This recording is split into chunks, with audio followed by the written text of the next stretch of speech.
Ladies and gentlemen, boys and girls, children of all ages, you are tuned in to the Loan Officer Podcast. I am Dustin Owen, and with me today is a friend, an ex-competitor, a colleague in the industry, and just an overall awesome person, Tobi Moyle. Tobi, welcome to the show. Thanks. What an intro. Thanks for having me, Dustin. We're pumped to have you. So I know you, but the audience doesn't. And I want to give as brief and as accurate as an intro as I can. Tobi is a 20-year veteran of the mortgage industry. She is a John Maxwell certified trainer or instructor. Coach. Yep. Coach. Yep. Okay. Yep.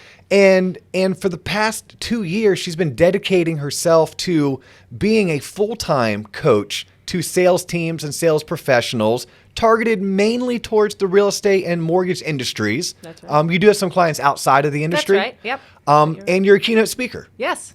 And I thought, and by the way, and you're local. Yes. Right here in Orlando. Yeah. Yes, So, right here in Maitland. Yep. so in our backyard, someone that we could actually have come to the office studio and still be somewhat sensitive to COVID-19. That's right. We have to be, right? Yeah. Yes. We're in this unusual time, I like to say. So for sure. No, I'm glad to be here. I jump at any opportunity where we could still, to your point, social distance, still be careful, but genuinely where we can get out and see people face to face, No, it is rather nice. So, thank you very much for taking the time and making the 7-minute drive from your house to get to the office. It was grueling, but yes. You somehow were still 15 minutes late, but I won't hold it against you. Story of my life. Yes. Yeah, mine too. Mine too. My wife always gives me shit because she's like, it's not that you do it intentionally. She's like, you just think you are better than you are. I'm like, what do you mean I'm better than I am? And That's she's like, I like that though. Yeah. I like this theory that she has on you. Yes, that could be. I might. Yeah, you think you can do it all? I right? think I can do it all. Yes, I think I can squeeze it all in. Yeah. So you were sharing with me off camera that you've been indulging in some of the previous episodes. So I totally appreciate that. You're Yes. definitely one of those 100 listeners that we currently have. I love your podcast. I love what you're doing here. Yeah, hats off. It's great. Content is great. I'm going to be encouraging everyone that I'm connected with to follow and subscribe. It's really great. And I know the effort and the time and the energy that goes into putting on a show like this. So, yeah, congratulations. Yeah, because this is not really your great. first podcast. Really great. Right? You've been featured several times on other podcasts. Don't mean to brag, but, I've been on a couple podcasts. No, it's funny. A lot of people start podcasts, it feels like. And very few people stick to doing the podcast. They might actually have a good idea, and they don't just keep going with it, which you obviously have done a great job of. But it's a lot. It's a lot. I think. I think sometimes people see people do other things, and that goes for a lot of things in life, and they think, oh, that looks fun, or I'm going to try that. And it's a lot of work. Anything you want to do well, right, and that you want to be proud of and have a legacy. I think anything like that takes work. Well, so correct. So much of success just takes stick-to-itiveness. Thank you. Do you have the ability to stick to it? That's right. You don't have to be the best. You just have to sometimes outlast That's right. those That's a lot of it. that aren't willing to go the full distance. That's a lot of it. So as a listener, you've learned that we try to, although it's called the Loan Officer Podcast, like one of the underlying themes, it's everything you should have learned in high school but didn't, or everything you should learn in high school, but it wasn't taught. Right. So I definitely want to make sure that we keep that in mind when you and I start doing our back and forth, and we also gear the episodes towards literally everybody. Yeah. I mean, there's episodes that are definitely more geared towards, hey, if you are in financial sales or you are a loan officer yourself. Right. But there's also episodes that are like, no, if you're a parent, you should listen to this. And if you're a future home buyer, you should listen to this. So let's do this. I want to sit back. Yes. And I want to make this the Tobi Show. Oh, gosh. Okay? Okay. You're my guest, but you have so much to offer. And I'm going to do what I do not well, which is shut my mouth. No, gosh. Yes. No, I hope you don't. So I am uncomfortable when it's ironic, right? Because like you mentioned, I do a lot of public speaking, a lot of workshops and seminars, and I like being up in front of groups of people. But when the spotlight is on me, per se, to talk about myself and my history, it's funny. I get all verklempt and weird. So I like the back and forth. I love having conversations and having the dialogue. So yeah, we were talking about how I got to be here where I met today, and that, to your point, might provide some value to someone along their journey. I believe in the adage that All of us is smarter than one of us, so we can learn from each other. 100%. So yeah, I'm making my living as a coach, as a business coach. And that's a distinction as well. So there's a lot of different types of coaches, right? We think of sports coaching and physical coaches, fitness coaches. So I'm in the business, specifically in the business realm, and I help people to achieve their goals. So that looks like a lot of different things depending on the person and where they're at on their business journey, their professional journey. But it usually starts with helping someone to design a business plan, a business strategy. And then as a coach, I help them implement, and to use your word, the stick-to-itiveness, I help them stick to the plan that we've created together. So I bring to the table a lot of experience because, I've had a certain measure of success in my past and my background in the banking industry and the mortgage industry. But also, I've done a lot of training and a lot of coaching around the psychology of personal development and mindset. Because all that stuff there, again, no matter if you're a loan officer, you're a real estate agent, you're a business owner, I believe that a lot of our success is attributed to our mindset and how much time we've actually spent on developing that said mindset. So let's jump into that. Yeah. Because you say mindset, because you also mentioned things like a business plan. Yeah. Okay. Pretty sure we all have gone through some kind of a seminar or a workshop Yes. about a business plan. I mean, that is business 101. Right.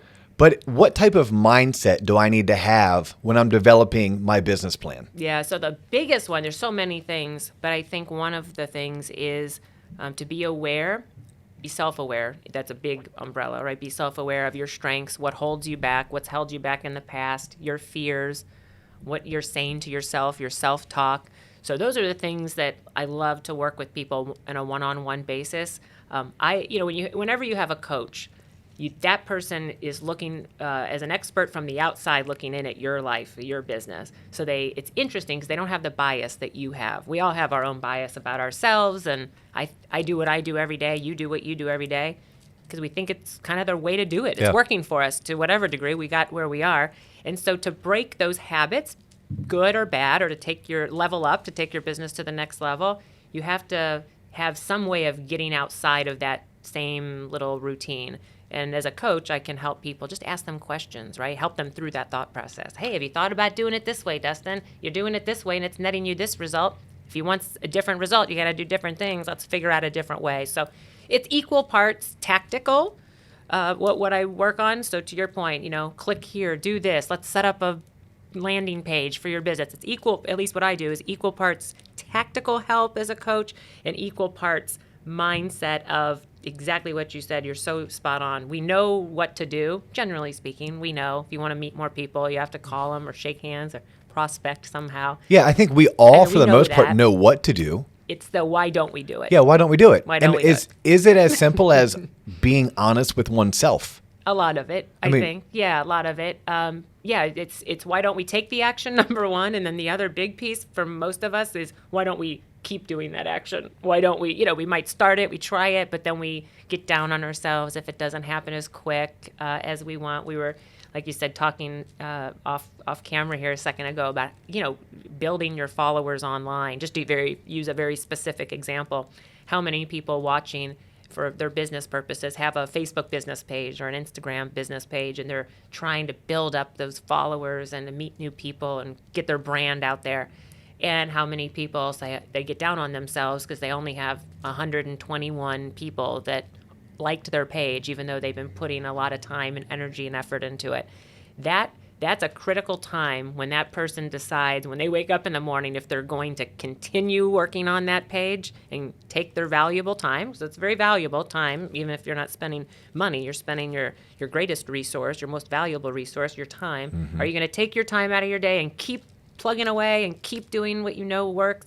Or are you going to say, I'm going to do something else and I'm going to abort mission and try to do something else that Sally in my office is doing that's working for her? Do you have any quick easies when it comes to, when I say quick easy, like a quick easy tip or trick, a hack, a life hack? Yeah. When it comes to mindset, when I'm having that day, when I wake up and I'm feeling frustrated or down on myself or I'm doubting myself. Yeah. Do you have any quick go-tos? There's a lot. We just talked about business planning and having a business plan. And don't get me wrong, it's almost dangerous. I think there should be a rule. Coleman, tell me if I'm right. There should be a rule that in the first few minutes of any podcast, you don't use the word business plan, because it's like a surefire, not a very sexy word, and like not very exciting. Business plan. This is going to be a fun conversation. So let's call it a goal, having a goal, and roadmap, a roadmap, maybe a little track to run on. I don't know. But I think it starts there, because it's so important to have. I like with my clients to have keep it simple, right? 5 things a day that you are going to commit to yourself that you are going to do every day, heck or high water. You're going to just run those same plays. Having the plan in advance sets you up for the days when you don't feel as motivated, because we're going to have them, when you feel you're not as ambitious that day. If you leave it up to happenstance that every day you're going to try to write down your to-dos, and that's going to dictate what you spend your effort on, there's going to be times when you've set yourself up to fail, because then, so you want it simple. You want something a roadmap. I'll use that. I like that word, a roadmap that you can just, all right, I'm going to do these 10 things because this is what I do every single day. Another thing is an accountability partner. There again, 2 words that don't sound very exciting. Having a friend, a confidant, a mentor, a coworker, a leader like yourself, someone that you share your goals with and you share how you plan to achieve those goals. To me, it's someone you don't want to let down. That's right. I mean, it's someone that you don't want to let down. Way to say it. Yeah. When I think of the accountability partner, I start going to things that I enjoy. I enjoy working out. Yeah. Well, I do a better job of working out when I meet someone else at the gym. Yes. Because I feel like I'm going to let him down if I'm not there. Now, I'm not there on time. Yeah. But I will still show up. If I know that that person's going to be there by 6:30, I'll be there by 6:40. Yeah. But I'm still going to be there because I have that accountability partner. Speaking of like working out, Peloton. Yes. Peloton's like the biggest craze. Guys, it's a freaking stationary bike. Yeah. Like Nothing new. Right. It's a stationary bike. Yeah. Oh, but it comes with an accountability partner and a coach? Right. Oh, okay. I guess I'll go out and spend my life savings on this. Yeah, you're so right. But Weight Watchers, the weigh-ins, and now they do them virtual weigh-ins. But yeah, that accountability to other people. We're statistically, and it's been proven study after study, that we're more likely to let ourselves down and be okay with that than we are to let somebody else down. Exactly what you said. Yeah. Now, because we're friends, I know your babies are fur babies, so they don't have an opportunity to talk back to you, which is a good thing. I'm working on it. Which is a good thing. Every day, I'm like, guys, okay, if you can just say a couple words, if you can just work on this, Mommy never has to go to work again. We're golden. We're good. But when folks are looking for an accountability partner, depending on where they are in age, look at your children. Yeah, it's a great Look at your point. children, because 2 things happen. That's a great point. Do you practice what you preach? Meaning, if your kids were showing the behavior that you're showing, would you be proud of them or would you reprimand them? Yeah.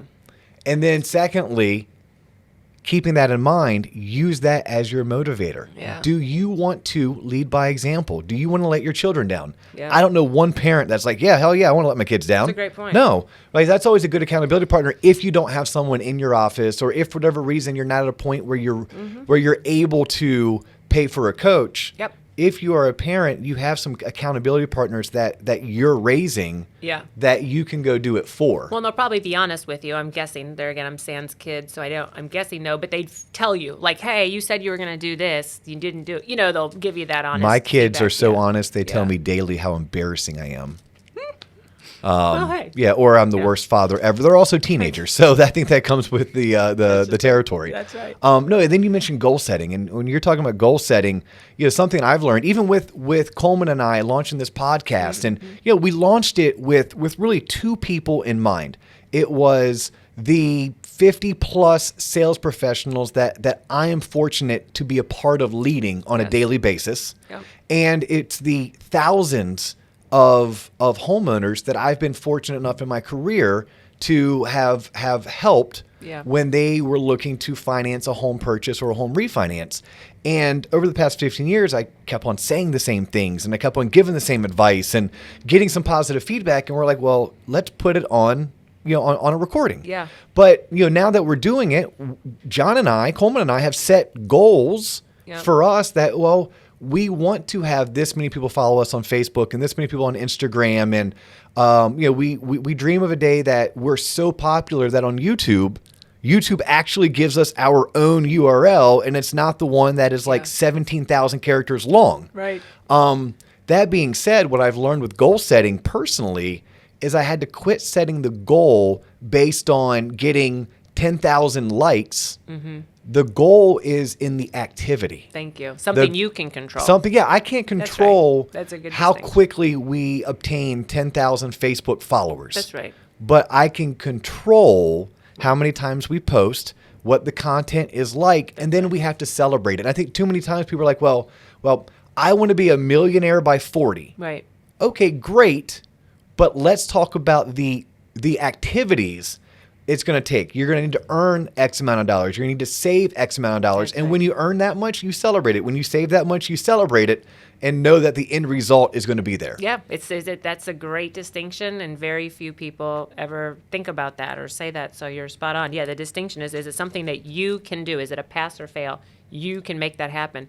I like the metaphor, the analogy is of I'd like it to be sunny tomorrow. I'd really like it to be sunny tomorrow and a nice, beautiful day. 78, no humidity. Yeah, I can't control that. It's a good goal that it's going to be a nice day tomorrow. What can I control? I can control what I wear tomorrow. I can be prepared if I think it's going to rain, if I'm going to bring an umbrella. Yeah, goals are about what you and the activities leading up to said goal or to achieve the goals. Yeah, what can you control? And you're right. You set yourself up to fail if you always give yourself a goal of something that is just something that, and I love this topic of mindset, so I really want to stay on it. Yeah, and I'm already, for those that can't see, Tobi is sitting in Coleman's chair. Coleman's still here. He's just right now behind the camera, directing us, producing us. Oh, there he is. But He's over there. but Coleman, I'm thinking this should be like Mindset with Moyle. Like that should be like the title, Mindset with Moyle. Although like you're Tobi to everybody, like that's such a cool name, and it's only 4 letters, and it's just. Oh well, thank you. I don't know, when I said yes, I didn't mean that it's a cool name. Yes. I meant that people know me as. No, Tobi. it's just like if you say Tobi, it's like well, which one? There's only 2. Yes, you're right. At least in the whole world, in the whole entire world, the whole entire world. But no, in our general Central Florida market, there's basically two Tobis that are in the real estate business. You're right. Arena. That's funny. Yeah. No, on the mindset aspect. Yes. So you, for a living, you speak in front of large audiences. Yes. For a living, you coach sales professionals. Yes. Thinking about mindset, what's the mindset of a top producer versus a mindset with someone who is struggling to reach their maximum potential? So it's a great question. And let me make, if you don't mind, let me veer off here for just a second and make a distinction on something you just said, because I'm going to run this through a lens of bringing value to people out there. My guess is there are quite a few people that will watch this or listen to your episode and say, I want to have my own podcast, like we mentioned, or I want to be a motivational speaker. I want to make my living as the expert industry is what they call that, when people make their living kind of as the SME. Yes, exactly, subject matter expert, giving advice and so forth. So, because I want to be totally honest, and whether it's good or maybe it's something to my own detriment, but I'm full disclosure.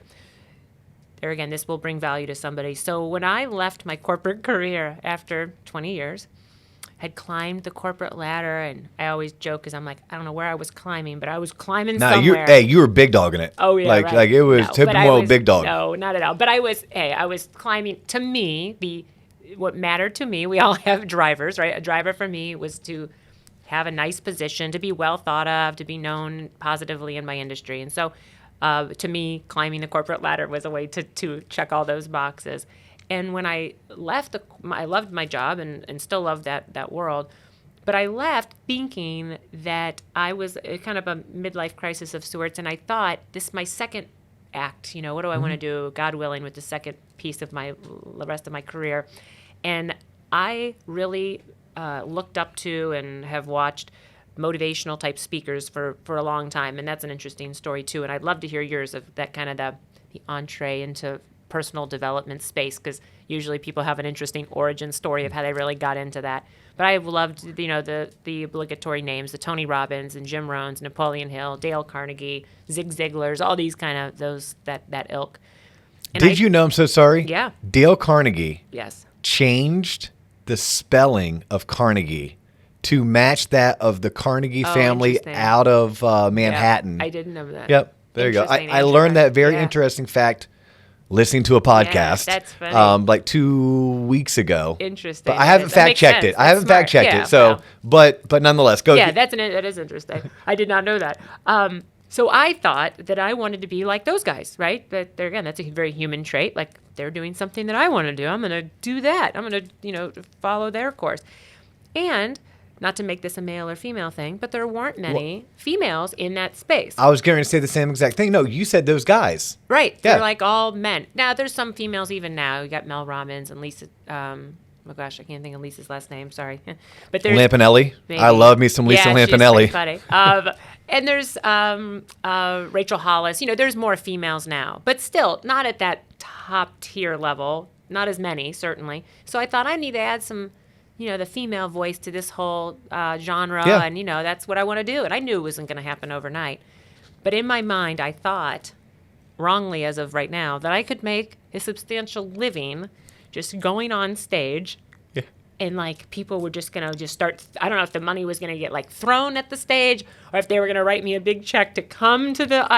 I didn't really work out all those on my business plan that I preach so much about. I didn't have those details ironed out. But somehow I thought that I was going to have many millions in my bank account from going on stage. Yeah, people were lining up to stroke you $5,000-$10,000 checks to come and speak for an hour. Girl's got it all figured out, Yeah. So Coleman's laughing because, hey, most people won't admit this. I'm like I said, I'm full disclosure. So I thought that this was how this was going to work. Quickly to realize that's not how it works. So I started doing more coaching. That's how I really got into the coaching. To be honest, it wasn't that was my plan. It was just how do I monetize my knowledge, my connections, my experience. Coaching, right? Yes. So group coaching kind of is a variation of the public speaking, motivational speaking that I thought. And I do get paid to do some speaking, but it's certainly, I'm such small little potatoes to anything that I'm a far cry from where I'd like to be. Everyone starts somewhere, yes, right? I mean, you were talking about the Gary Vee videos that you went back and watched from 12, 13 years ago. I'm a far away, but I am still, to your point, hey, if there is an audience of 1 or 1,000, I am there, right? So, and I joke, but I've been honored, not to take away from any of the nice paid speaking engagements that I've done. Yes. There have been some good ones. But anyways, I say all that to say that sometimes the value in that is, I think we see people, and because I certainly do it with my profile, I post every event that I speak at, and I brag about on my bio, I talk about that I've done things with the National Association of this and that, and I have. That said, I think some people watch things and they think that everybody is just making all this money and it's so easy, and it's, you just, if you know a little something, you share it and everybody's just going to pay you. To your point, it takes time, and I am on that journey, so I'm certainly not giving up along those lines. But if someone's listening and they're down on themselves because they're a coach or they're a speaker and they're not where they want to be, I would tell you that the other 99% of people that you see, especially on social media, that say how great they're doing and they're just I don't show up for less than $300,000, and you got to hold your price and all that. Peel back the onion on some of that. Very few people will be honest and say, and it is not just me. Anecdotally, I've talked to many very successful speakers and coaches that say, yeah, that's a journey. That's a long time. I mean, to get big money for that. So it's been humbling, but it's also a lesson in, you kind of have to flex, and you kind of, if you have something that's so concrete in your mind that you want it to be just like this, sometimes the goal here, the lesson here is sometimes you have to be flexible, and sometimes you have to say, okay, maybe it doesn't look just like this because I had it in my mind to look one way. Maybe it looks a different way. And in my mind, why did I want to be on stage and make my living as a speaker, motivational speaker kind of lady? Because I wanted to help people to improve their lives. Well, that's what I do every day. Yeah. So I'm still doing it. It just looks a little different. So is that what a top producer, like I used the term top producer, but someone who has achieved success in the top 20 percentile, top 10 percentile of what they do. Yeah. In my industry, the mortgage industry, we call those people top producers. That's right. But is that just the minor shift in the mindset of someone who is in the top 10% of what they do versus someone who is in the middle 50% of what they do? Is it a shift in mindset of just never giving up, or is it a shift in mindset of being able to admit when whatever they slung at the wall wasn't the right thing to sling at the wall? Like what is it about mindset that is setting these people apart? Yeah. So many things, and you know this, right? I'd love to hear, we could both make a list of 50 things easily that set those people apart. I like to come from the average from the achievers is kind of the little nomenclature that I like to use. The average producers, no indictment on those people, by the way, but the steady Eddie, average middle of the road producers versus those high, consistent high achievers. A couple things that come to my mind, there's a lot, but a couple things that come to my mind are the consistent high achievers in my opinion, do a lot of little things better. Extra, right? They're above average in a lot of little categories. I don't think it's that they come in a $10,000 suit every day, but maybe they do dress a little bit better than the next guy. They show up on time versus 10 minutes late, like mine truly. It's a lot of little things, and so sometimes it's almost hard to visually see or to tell, but it's that culmination of a lot of little things that adds up to being a big difference. So, no, I would agree 100%. Yeah. And that even correlates with my 15-year-old son. I mean, we talk about dominate the little things. Yep. Do the little things better. Yep. I'm talking if you're a Any little 15-year-old kid listening to this and you have your first girlfriend. Yes. Okay. Little things might just be a text out of nowhere for no reason, just to say hi. Yeah. The little things are, sliding a card into her backpack that you spent $3.50 at, well, they don't even have Hallmarks anymore. I guess you go to Target to get some kind of a card. Like, the little things. If you're playing sports, I tell my kid, the little things are you spent 10 minutes today stretching out your hamstrings because your position requires you to be flexible. Yes. Those are little things. In business, it's the little things. Yeah. So the mindset is to be able to consistently dominate the little things. Yeah, whatever it is, to your point, even if it has no correlation in your mind to, how am I going to sell more pizzas at my restaurant because my car's clean? It all matters. It's all those little things, because in your mind, you're telling yourself it's nice to have a clean car. You take pride in that. You did something. You finished a task. There's so many psychological things. But the self-talk, to me, and that's why doing things and completing things matters, what we tell ourselves, there again, from a side. So it's an interesting thing, because a lot of what interests me about personal development and coaching and business success is a lot of science and a lot of biology. So there's a lot of veins that run through of why I find it so interesting. Yeah, so just a little side note for the listeners. Yes. Tobi's degree is in biology. That's right. Like, she's all about reptiles, but you have, like, what's the technical term for it? Like, you studied herpetology. Herpetology. Okay, I thought herpes, so not herpes. Yeah, it's not something I advertise. No, it doesn't sound no, right. but it's reptiles, and you could probably name every genome of Floridian reptiles. Yes. Good for you. It's pretty awesome. It's a little weird. So if the coaching gig doesn't work out, that's right, and the speaking gig doesn't work out, I'm sure you could always drive down to Kissimmee, where we have the world famous Gatorland, and you could look at getting a gig at Gatorland. There you go. So like you said, I highly doubt you'll need to, but maybe you'll want to. Maybe that'll be like your third career. Never know. Yes, yeah, exactly. That's like Tobi Moyle 3.0. This is 2.0. I could merge them together and bring like a big boa constrictor out on the stage, and that would be my like shtick, right? So it'd be like Tobi, the motivational speaker, with her boa. I don't know. That actually would be really cool. Actually, all kidding aside, that would be really cool. It would be a thing. It would go viral, and it would actually probably totally work. The more outlandish things you can do right now, we're in that world where, like, if I were to do some crazy shtick like that, some crazy thing, it actually would work. Sadly, you would almost have to have the boa bite you and then wrap around you, and like you're such the pro that you don't even wince when it bites you, and when it starts squeezing and constricting on you, you just keep going. Like you take it all in stride. Britney like Spears style. Remember when she held that when at the AMA or something, her Video Music Awards, she walked out with the that would be that's a whole visual I'm getting. So that's a whole different mindset to have that ability. Yeah. But no, like mindset or like self-limiting beliefs. Huge. Yeah. I mean, is that one of the biggest deterrents on someone? And I hate saying being successful, because there's varying levels of success, and we each have our own. And different measures, right? Be successful at business and or successful with your family, like you mentioned, successful in the eyes of God and your community. I mean, there's a million different measures. To your point, we're talking about but if I were to, me as a person, Dustin Owen, if I were to look at someone else saying, I want to have what they have because I look up to them, I admire them, but I can't. Right. I'm not that good. Well, we all do that to a degree, a little bit, a little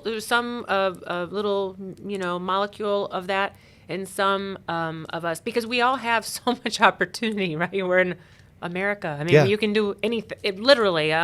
So a quote that I love to read, and so I caveat that because I say a lot of little quotes and little ditties that I rip off from other people, but something that I read just a few years ago that I repeat all the time, and some maybe, I don't know, it stuck to me for some reason, was that the person that makes $30,000 a year, again, nothing wrong with that, but the person that makes $30,000 versus the person that makes $30 million a year versus the person that makes $3 billion a year, they all have the same 24 hours in the day. So it just comes down to what we spend our time on and what we think that we can accomplish. And I'm sure you've seen it with your team. I'm sure you've seen it as a leader, that belief of being so convicted that you can truly, it's one thing to say it. It's like it's almost cliche, you can achieve anything you put your mind to, right? Like, you can do it. There's that, and then there's actually really believing that you can do it, really knowing, owning that. And I think as a leader, I saw it for many years, and I'm sure you've seen it, where let's say you have a loan officer that's used to making $7,000 in commissions every month, and then once that person one time has a big month where they see that paycheck, the money goes into their account where they made $20,000 a month, let's say, it's a different level of belief. Now in their mind, it's not you as their leader saying, I know you can do this. If you want to make more money, you can do it. You have the skills, you can do it. Once they see it and they actually realize it, then it's easy for that person almost to keep making that, right? It's like they've crossed over. I used to say, if we can just get them there one time over the mountain, now they know they can do it. Haven't you seen that many times? Where it's 1,000%. Like, then it's like you know it. I had this conversation yesterday with one of our rookie loan officers. He did a career change last January. So here we are it's June, by the way, 2020. And he was just making a comment. He's like, man, can you believe that I'm freaking out that I only have 4 transactions scheduled to close in July? Because the past 3 months he's been at 7 transactions. Yeah. But if I were to rewind just a year ago, just 12 months, he would have been thrilled. Right. With 4 transactions, because a year ago he was only 6 months into his career. Yes. And 4 transactions was a lot. Yeah. Well, now, no, the sky's the limit. So now we can challenge him. Well, just like you went from 4 to 7, you'll be able to go from 7 to 10. Yeah. Yeah. But like for me, I've been very fortunate in life. And it's like most of us, usually our faults are also our strengths in a certain degree. And, I don't have any self-limiting beliefs. That's great. But that also comes with, there's an arrogance that comes with that, or maybe there's a cockiness that comes with that, or a foolishness, just a straight up foolishness. But if someone were to have self-limiting beliefs, are there exercises for them to do? Are there books for them to read? Like, how would you, when I'm sure you have clients that have these self-limiting beliefs, you can see the potential in them, but they don't see it. Right. How do we pull that out of them? How do we get them to see that potential? So for me, one of the things that I'm most grateful to be able to provide for my clients is to be, rather than just the self-talk that there's things they're saying to themselves, to be that cheerleader, to have someone, and it could be either, again, your family, it could be friends, surround yourself with people that believe in you and that say it, like that actually say the words. I believe in you. You got this. You can do this. You look at all the other, remind you, look at all the other things you've accomplished, right? You've done this a million times. Just apply that to this.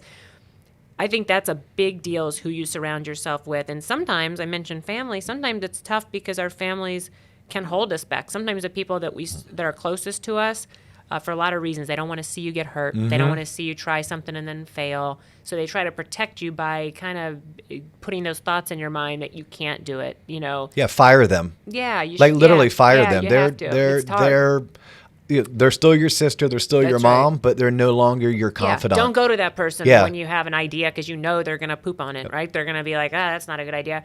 I have those people in my life that are family members, and to your point, sometimes it's hard, but yeah, those people are not the people that when I have a new idea that I talk to because they're going to say, oh, another idea. Boa constrictor on stage. That's a real great idea. That's silly. Yeah, I'm not going to bring that up to that person. So, Yeah. but it's easy. Some of the everything as I'm hearing us talk, all these things. If you're not in a place to receive them, i.e., you're not in a place where you're willing to maybe change some things, willing to take some different actions, it can be hard because I think that's the precursor probably to back it way up. That's a precursor to everything. Is if you want a different result in your relationships and your anything, business, if you want a different result, you're going to have to do different things. And it's so simple. It's such a simple little line.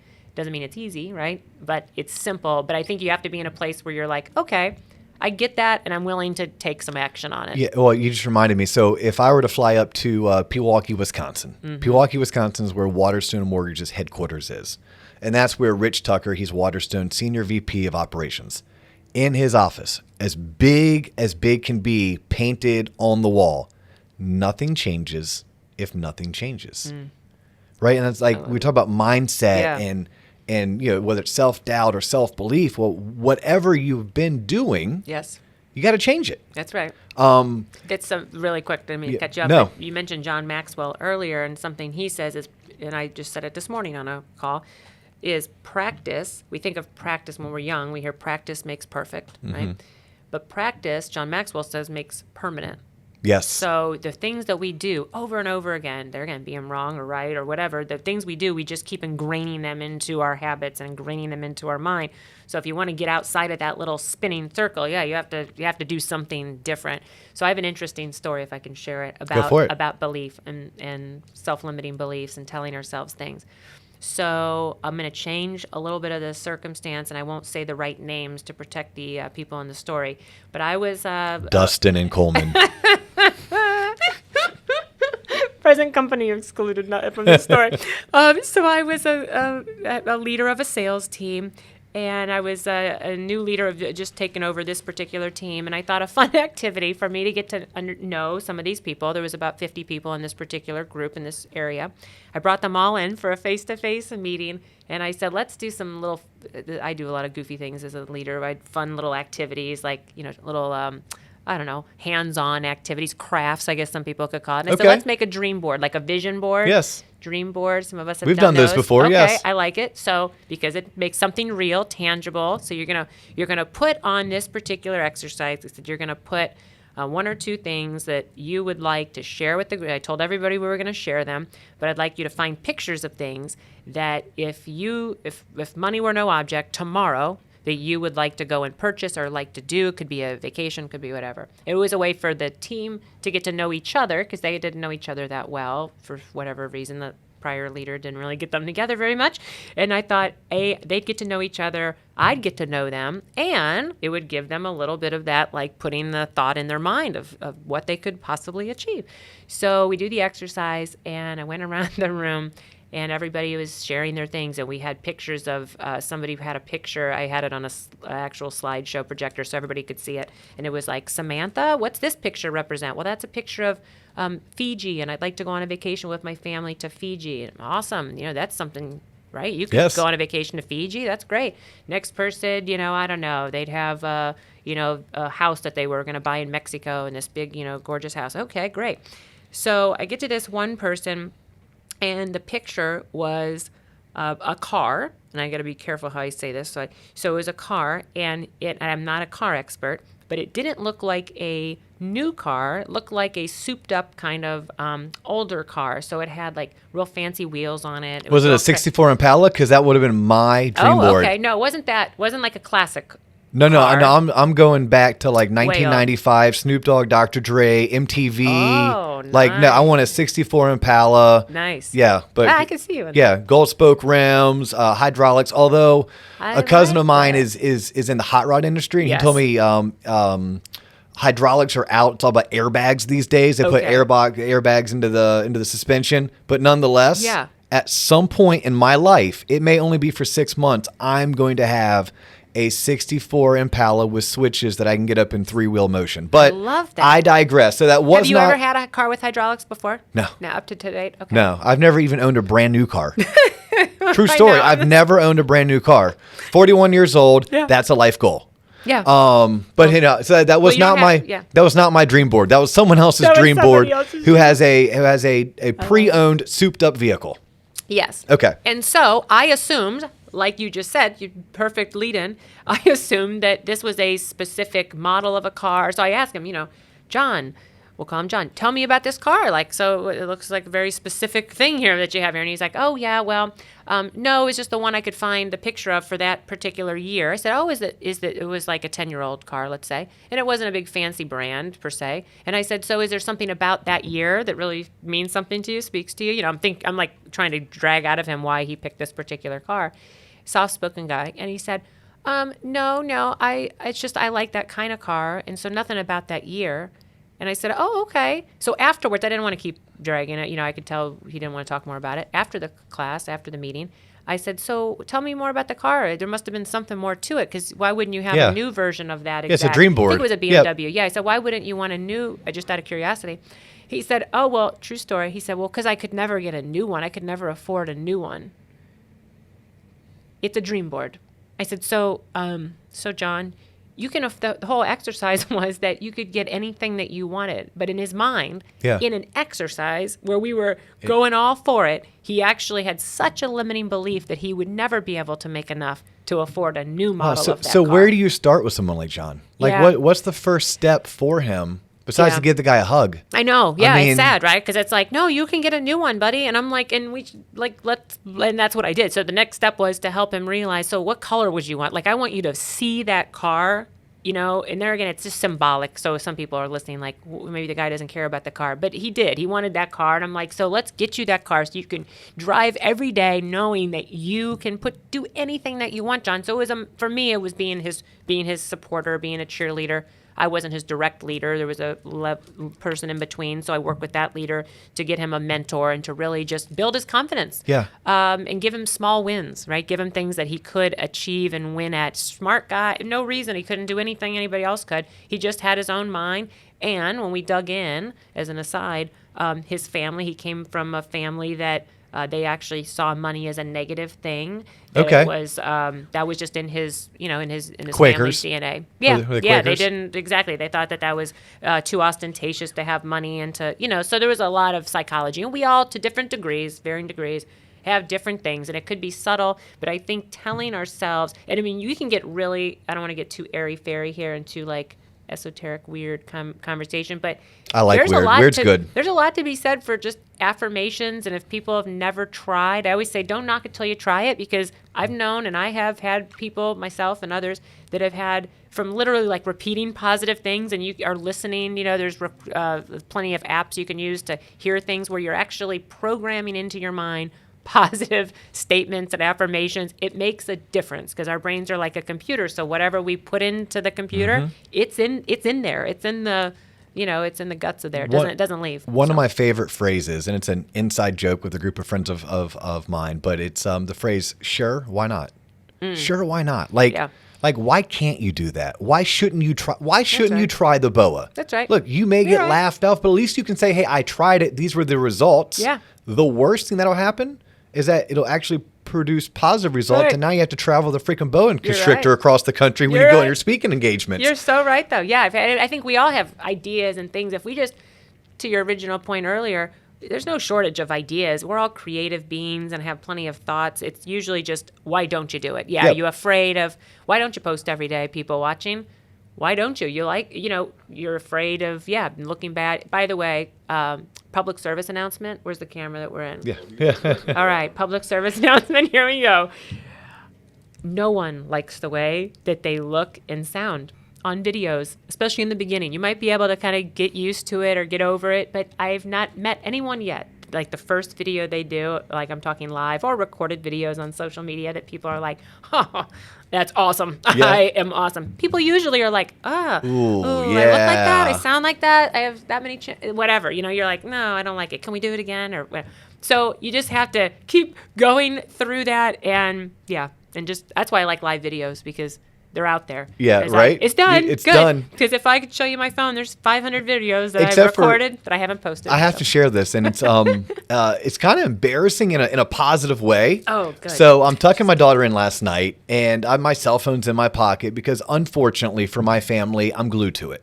Yeah. Right? I am glued to it in between commercials. Well, I'm you're in the checking work mortgage emails, yeah, you're in the mortgage business, yeah. But I'm talking her in, and I pocket dial, but I don't pocket dial. I pocket podcast. True, I mean pocket podcast. Pocket, that's a and thing. right now the podcast I'm listening to is Business Wars. So and before that it was Rogan, because Jocko was just on Rogan, Yep. and I wanted to listen to that episode. That could have been dangerous, though. Could you imagine if you were?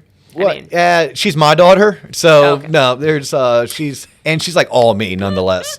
But no, so I pocket dial us, the Loan Officer Podcast. Oh, that is right. awesome. So it starts playing in my pocket, and I'm like, leaning over bed, like, I'm literally tucking her in, and we play our little games, and I'm giving her a kiss on the forehead and everything else. Oh, that's And I start listening, because I don't listen, Right. because I cringe when I hear myself Yeah. speak.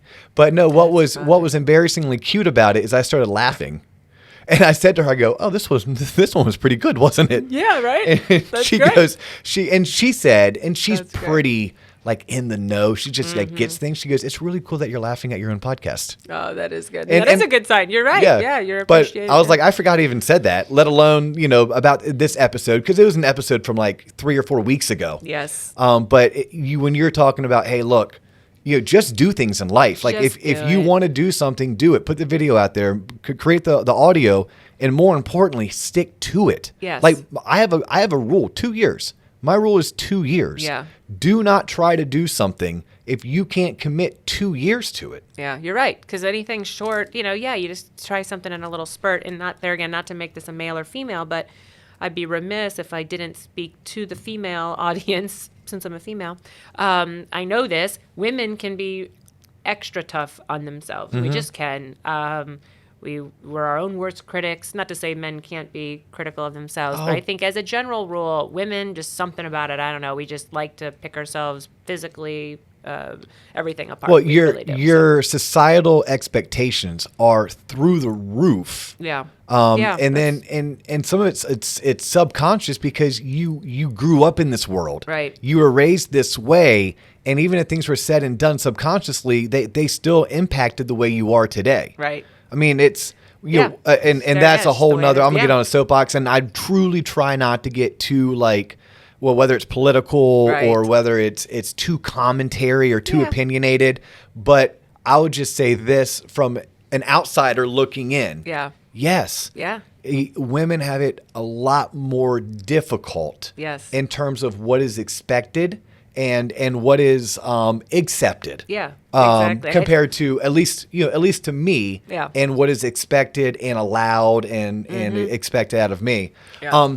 Something I want to circle back on, and we probably should find a way to wrap it up.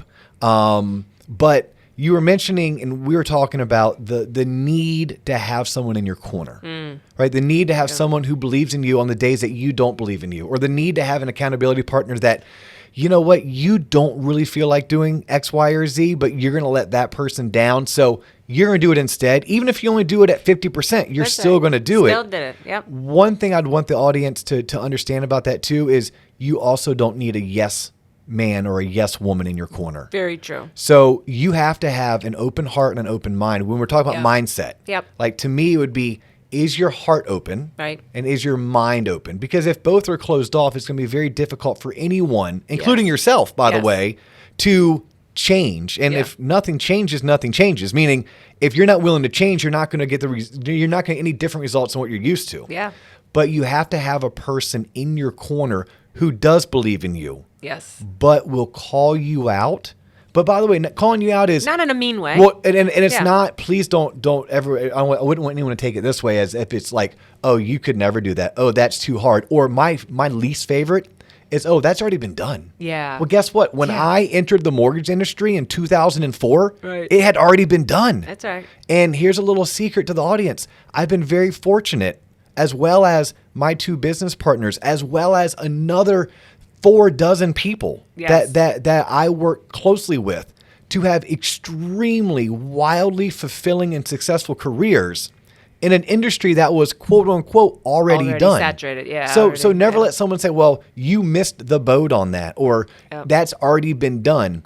9 times out of 10, you can still do it and maybe do it a little bit different or a little bit better. Yep.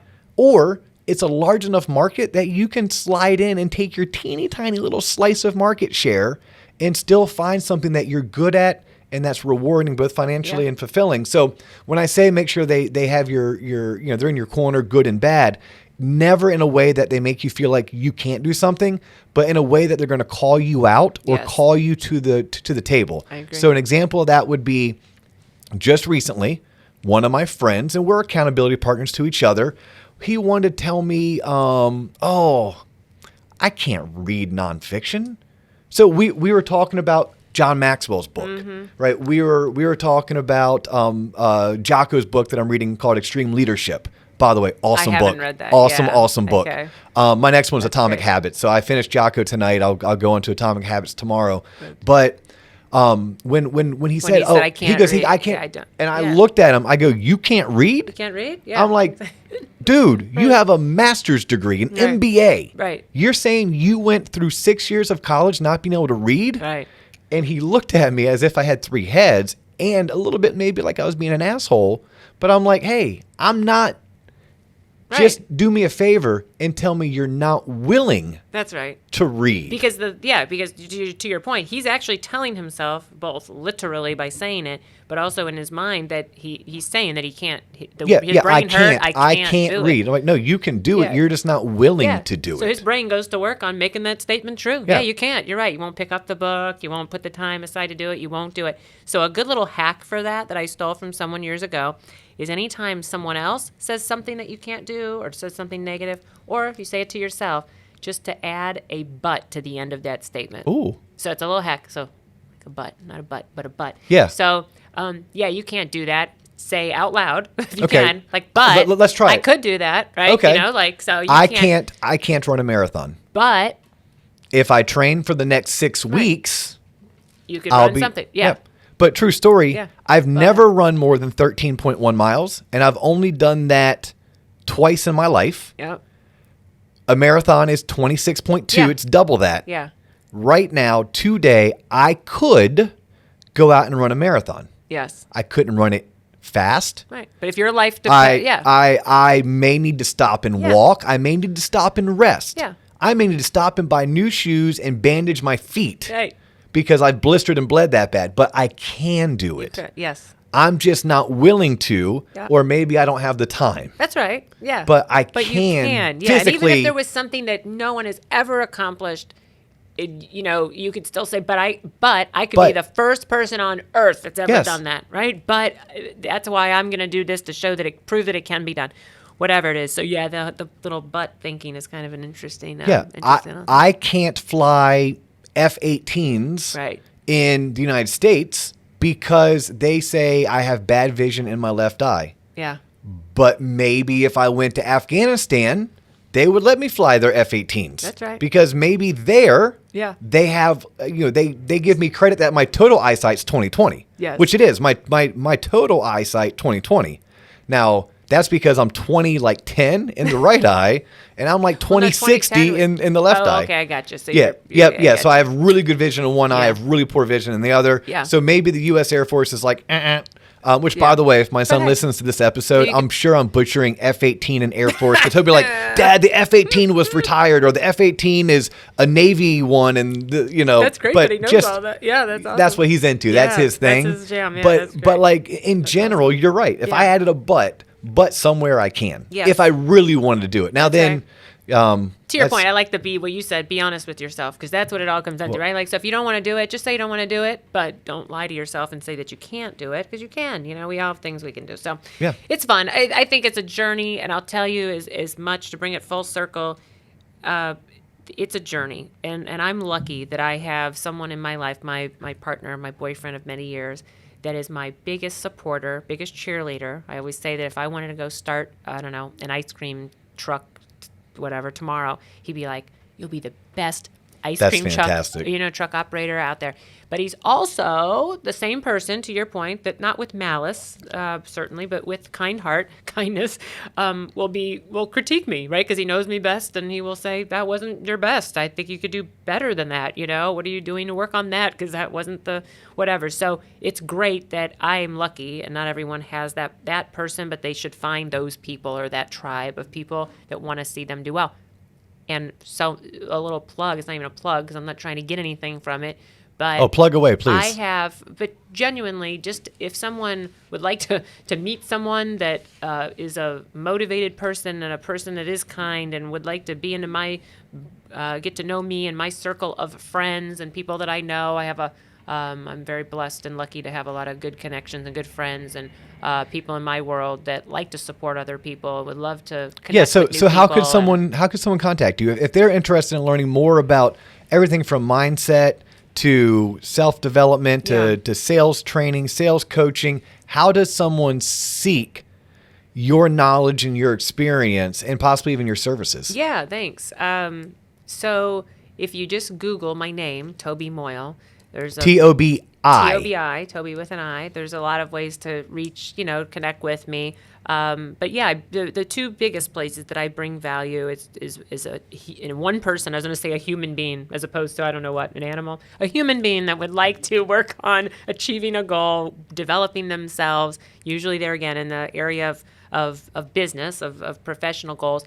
But it always ends up being a lot of, I like to say I work with salespeople and sales leader, equal part on the sales and equal part on the person. Yes. So, I'm doing both. But I love to help people individually. And then if you're a company owner or a sales leader, team leader who would like to bring me in and be the in-house coach, either for a short period of time or an ongoing relationship, that's what I love to do. So I just like to help people. And because of my background is in the mortgage industry, so I have a very specific knowledge around mortgage world, finance, real estate. I coach a lot of real estate financial offices advisors, and, life insurance salespeople, probably. Yeah, I have some other small business owners because at the end of the day, all of this stuff is the same no matter what. But can I give some very tactical knowledge and experience about calculating income and structuring loans and that kind of stuff? Obviously, yes. I can because that's what I did for a long time. So yeah, I'd love to meet people. And I just like to support, though. And I also don't want people ever to think that they have to worry about, like, I'm going to charge someone to talk to them. And, I like to help. If I won the lottery tomorrow, I'd be doing the exact same thing. I hear you. I only make money because I have to live, but I certainly try to help as many people as I can, or young people. I love, and I do currently mentor a lot of young women that are college age that are maybe entering the workforce. So because I have a lot of connections as well. So if there's any young ladies out there that would like to have a female in their corner to help them, give them some advice on entering the workforce, I love to do those kind of things. So. Awesome. Yeah. Well, you have been tuned in to the Loan Officer Podcast. She's Tobi Moyle. I'm Dustin Owen. This has been Mindset with Moyle. Thanks for listening, but we got to go. Peace.